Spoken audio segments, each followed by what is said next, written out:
to make my pirate major on Kinemaster. First, go to the video, select the video you want. Then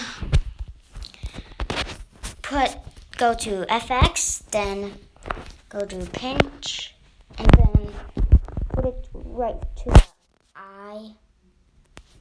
Then circle to the place of where the effect is and make the circle black.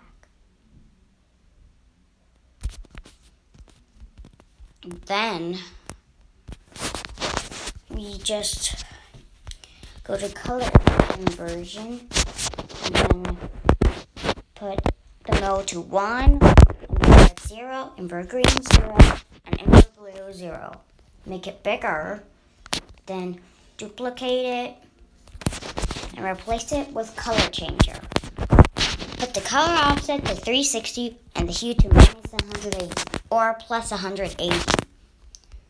Then we just need to do the pitches now. Hang on. Okay, the pitches are -3 man, and the other pitch is +5. Let's test it out now.